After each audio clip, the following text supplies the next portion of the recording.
It seems the engineers have matters well in hand. Should the barrier work as we intend, Doma will be free to reinforce her allies in Alamigo without fear of weakening her own borders.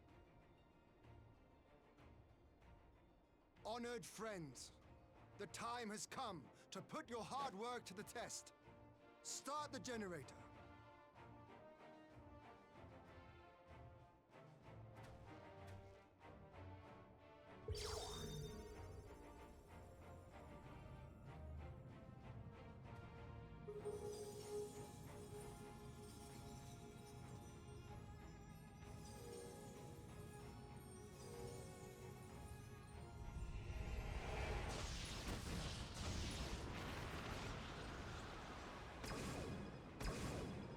Node 1 is operational. Nodes 2 to 8 are reporting similar energy levels. The barrier is forming.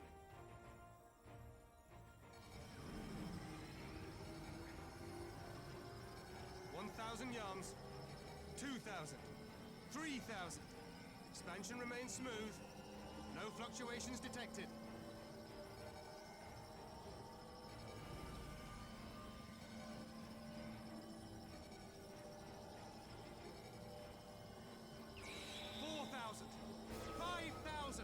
Target altitude reached.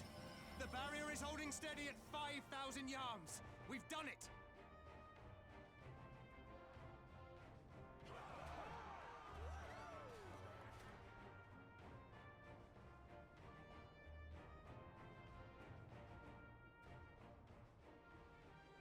Is that an Imperial airship? Of all the rotten timing. But this is a gift, Mistress Alize. They can test our new wool for us.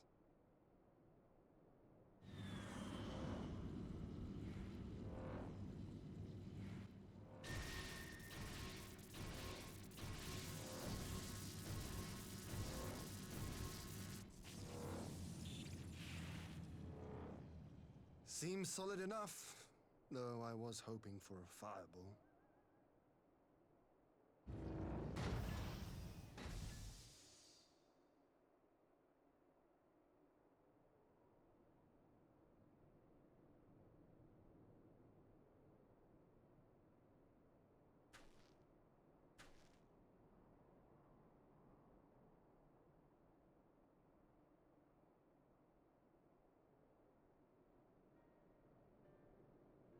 By the gods, it's Alphano. What are you? Let me go! He has my brother! Lower the barrier!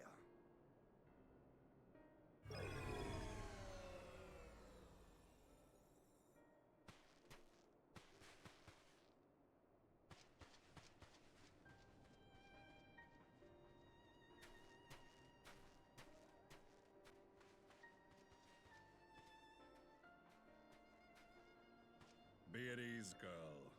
The lad is not dead, merely locked in slumber. No, not him too.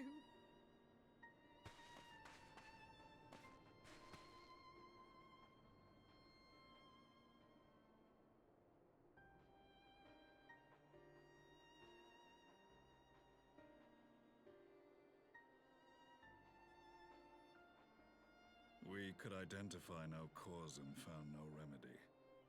Thus I sought to return him to Doma, and into the arms of Lord Hien himself, it would seem. It is a day for fated reunions. Would you not agree, adventurer? Or should I address you as the Warrior of Light?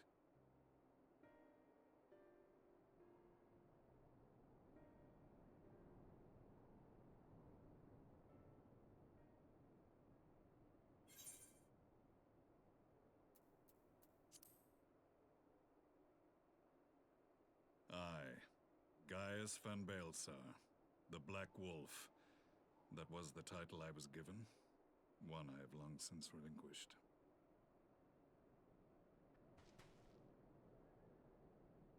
Stand down.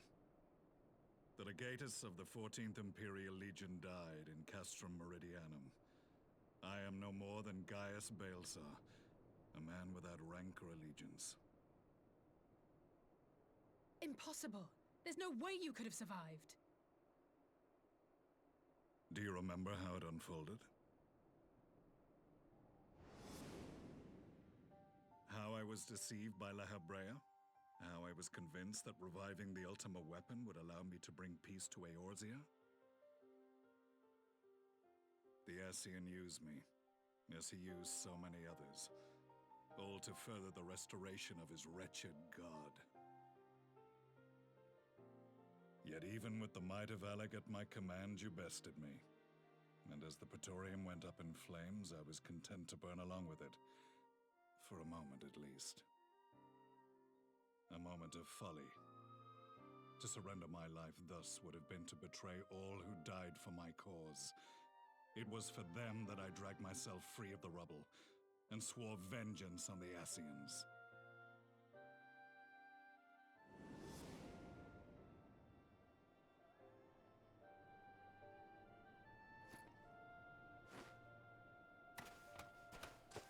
The Black Wolf has shed his pelt, never to return to Garlemald or her legions. I live now only to exact revenge.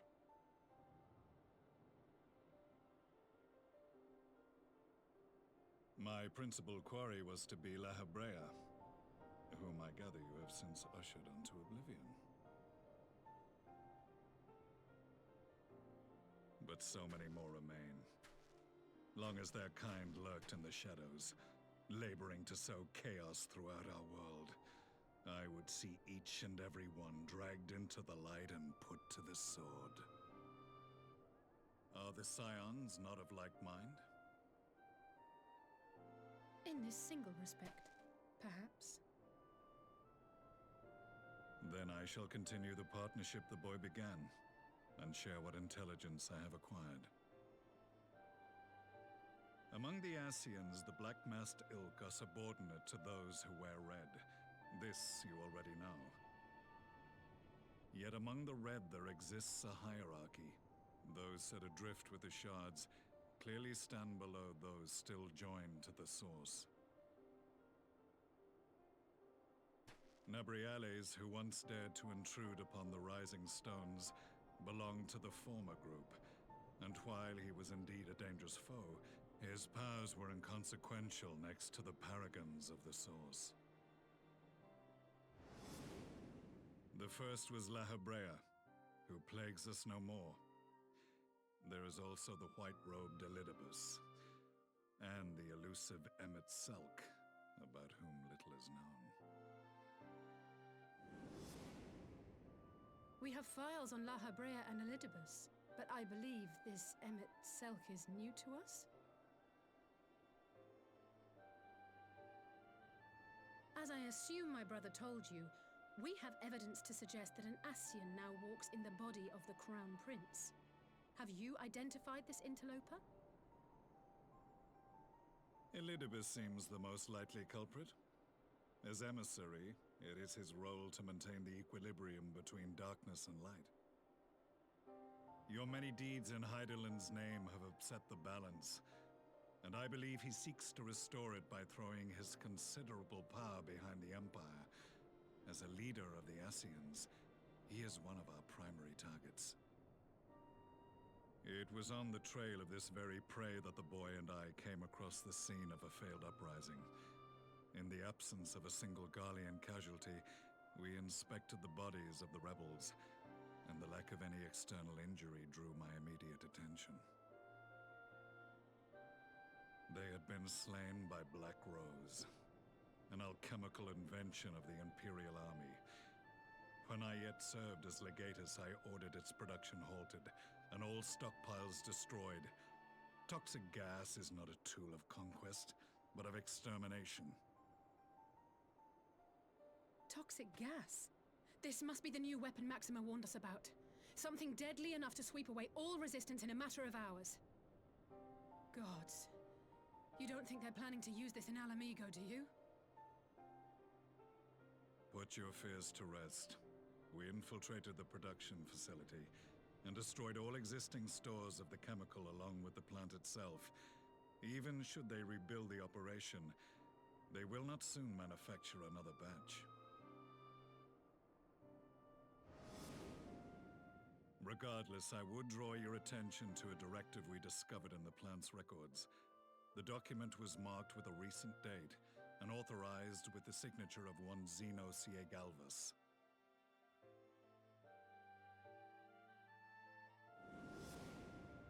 A dead man signing the death warrant for thousands. 'Tis bad comedy.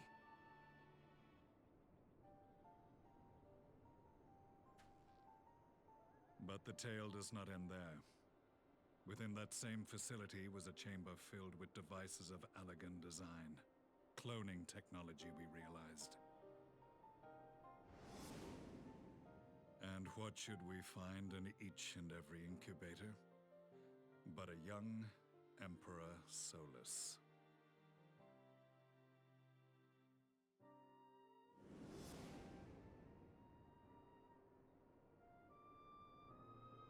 All of which prompts the question, were the Ascians responsible for these abominations, or was it the will of the Emperor? I must know which hand guides the Empire. Though I have given up my rank, I am yet a son of Garlemald, and I will fight for the future of my homeland.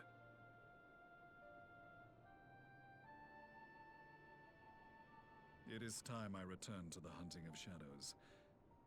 We should focus on our common foe. To reopen old quarrels now would serve no purpose. You saved my brother's life, so I'm willing to let sleeping dogs lie. But in truth, it's not my decision to make.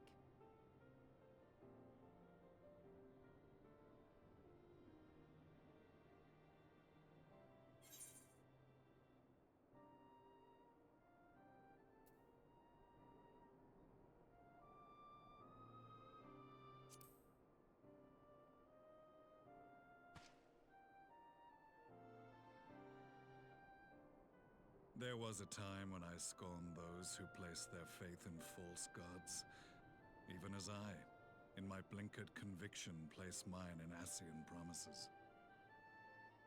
Unlike yours, my strength of will and my restraint was found wanting. We shall meet again, warrior of light.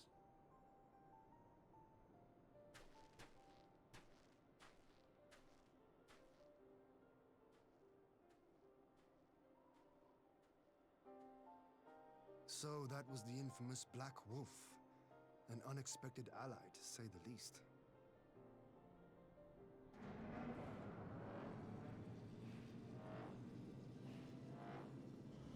Well, I am content to leave the fine-tuning of the barrier to cleverer minds. Let us bid our friends from the Ironworks farewell, and see what can be done for Alphino back in Dorma.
Our supplies of Black Rose have been ruined, but the new plant is already under construction.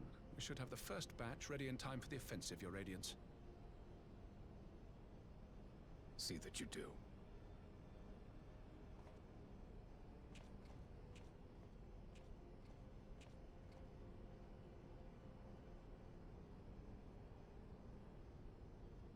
Ah, yes, the infamous Black Rose. If I recall correctly, Gaius did not much care for the invention.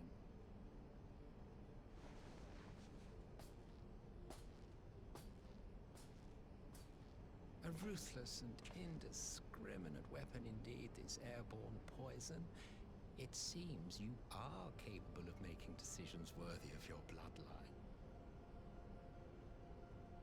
With no gift for sorcery, we Garleans must look to Magitech to even the odds. If it spares the needless deaths of our soldiers and serves the cause of this empire, there is no method I would not employ. How very noble of you.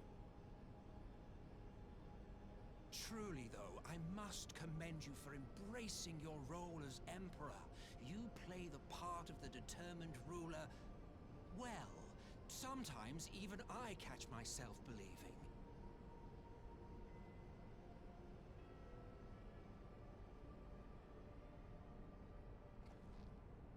A silent agent of death. Now that I think on it, Black Rose may well possess the perfect aspect. Slowly but surely, the deluge of light has worked upon the ether here in the source, and the gas should be most susceptible to its influence. Well, I shall leave you to your own devices. Go forth and bloody the land with your grand and glorious war.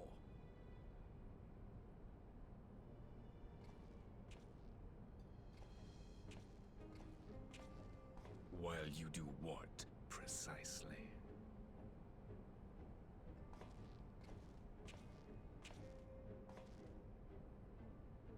Need you ask? I will be doing what all Ascians do. I am well aware that your kind exists only to usher in the next calamity. But you seem oblivious to the harm your singular agenda causes to the Empire.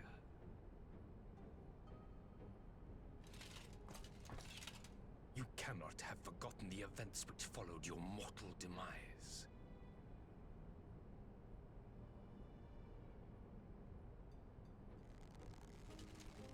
Our homeland was plunged into civil war for your failure to name a successor. The edifice you so carefully constructed was but a hair's breadth from collapse.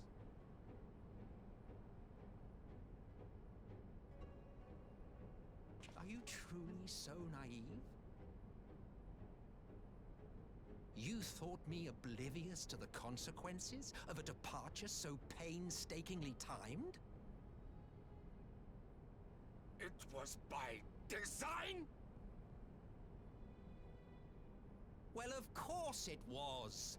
Though I will admit the resulting panic exceeded even my wildest expectations. But how can you be surprised? Throwing the world into disarray was the very purpose for which this nation was, as you say, so carefully constructed.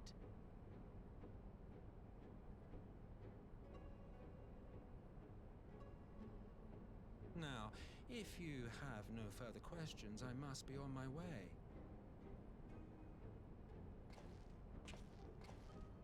Since we may not meet again in this lifetime, it would be remiss of me not to offer a word or two of gratitude. I really must thank you for this surplus of vessels. I can mold any host into my own image, but having bodies tailor-made for me in this fashion is so much less tiresome. You dabbled in Allagan cloning techniques, yes? It certainly is a compelling, not to mention entertaining, field of research. And of all the options available, you chose the founding father on whom to experiment. You have a twist twisted streak to you, Varus. Like grandsire, like grandson, hey?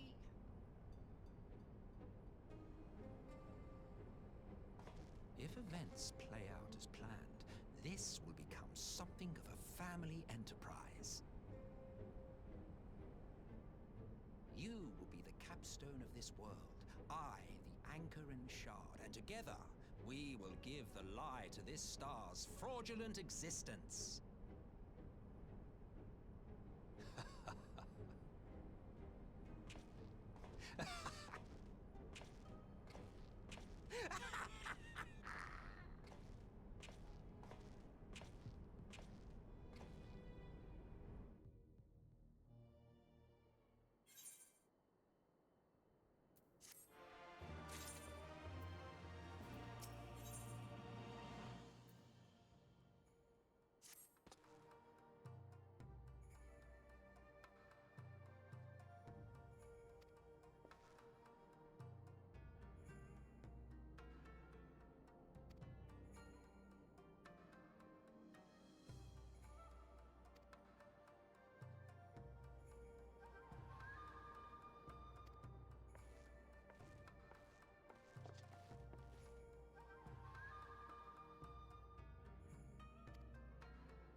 Welcome back, you two.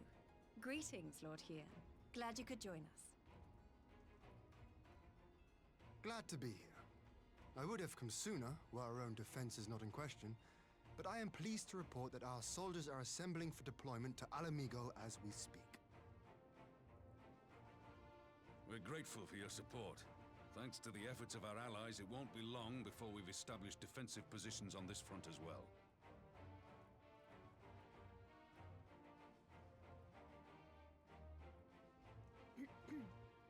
We have some good news too.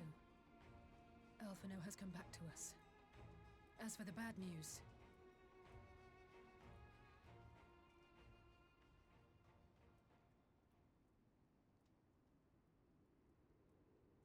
So, Alphino won't wake up. Gaius van Baelsar is alive and hunting Ascians, and the Empire is planning to poison us all with toxic gas. Does that sound about right? Ordinarily, any one of those things would have left me in shock. But the way things have been lately, it's all starting to seem pretty normal. Getting back to your report, are we sure this Black Rose is the weapon Maxima was talking about? It fits the description. And it seems we have Alphino to thank for sparing us an early demonstration of its effectiveness.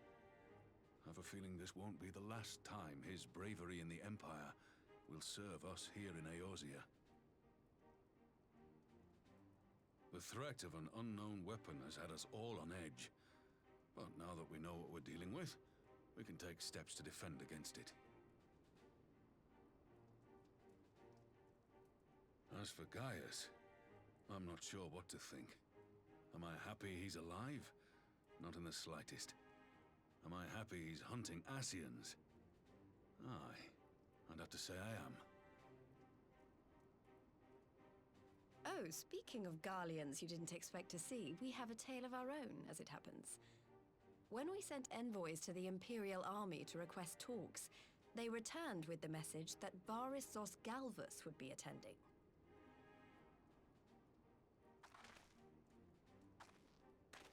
The Emperor himself.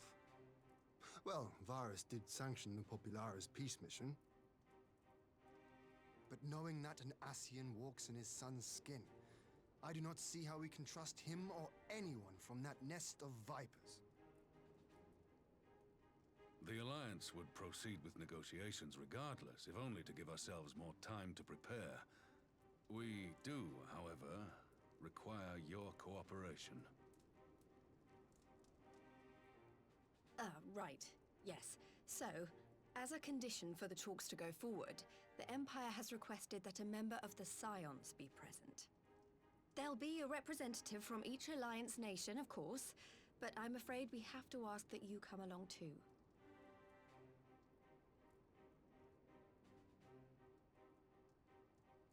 Gods, Lise. You know how much I hate politics. But then, what choice do I have? Alphino and the others aren't going to do it. Very well. I shall attend as the Scion's representative.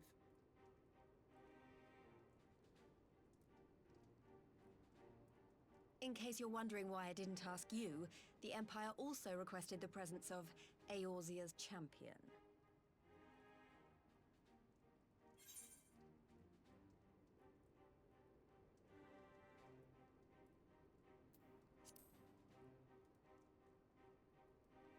That's settled then. We don't know what Varys means to bring to the table, or why he wants you there, but having you close at hand will make all the difference. The meeting will take place on the border. Anticipating an early assault, we mean to position the bulk of our forces nearby. The Alliance leaders should already be on their way. Once you're ready, we can head out and join them.